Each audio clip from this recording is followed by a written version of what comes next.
মেয়ে সেদিন বলল, মা রোজ রোজ রুটি আলু ভাজা এই সমস্ত দিয়ে টিফিন দিচ্ছ, আমার রোজ একই জিনিস খেতে ভালো লাগে না, তাই ভাবলাম নতুন কিছু না হয় করে দেওয়া যাক ওকে। দা, কি এটা? এটা চিল্কা। কি কি কি দিয়ে বানিয়েছো?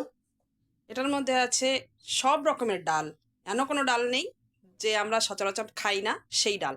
যেমন ছোলার ডাল, তুয়োর ডাল, মুসুর ডাল, মুগ ডাল এবং চাল সবকটা পরিমাণ একটু একটু করে নিয়ে, চাল আর ডালের আধা আধা পরিমাণ নিয়ে ভালো করে 2 ঘন্টা ভিজিয়ে রেখে ওটাকে পিষাই করে, তারপর আলু সেদ্ধ করে চটকে কাঁচা লঙ্কা, হলুদ, লবণ আর পেঁয়াজটা দিতে চাইলে যদি কেউ তাহলে দিতে পারে, অন্য কোনো সবজি দিতে চাইলে দিতে পারে।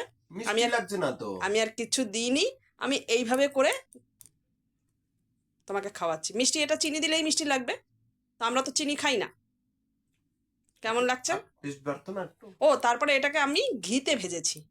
হুম। চিনি দিলে অবশ্যই টেস্ট বাড়ে, হালকা চিনি দিলে স্বাদ মতো ঘি বাড়বে, সরি টেস্ট বাড়বে। কিন্তু ওই ঘিটা এপাশ ওপাশ করে সব দিয়ে তোমাকে দিলাম সেকে, এটা মেয়ের টিফিনেও যাবে।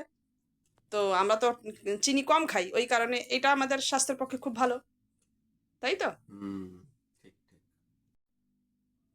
হ্যাঁ, এটা খাস্তা এই জন্য হয়েছে কারণ ধিমি আছে অনেক সময় ধরে যদি ভাজা হয় তাহলে এরকম খাস্তা মানে কুরকুরে হয়। আর আমি একটা জিনিস দিতে যেটা দিয়েছি সেটা বলতে ভুলে গেছি, সেটা হচ্ছে দই। দইটা এর মধ্যে দিয়েছিলাম। একটু ঘি বেশি হয়েছে মনে হচ্ছে, ঘিয়ের গন্ধ আসছে। আগের গুলো এত ঘিয়ের গন্ধ ছিল না। একটু কম দিয়ে এটা একটু বেশি পড়েছে ঘি। অন্যান্যগুলো ঘি দিয়ে ব্রাশ করে দিয়েছি, আর এটা একটু চামচ দিয়ে বেশি করে দিয়েছি, তো ঘিটা একটু ঘির মধ্যে বেশি করে ভাজা হয়েছে। যেটা যেমন বেশি হবে তার টেস্ট তেমন হবে।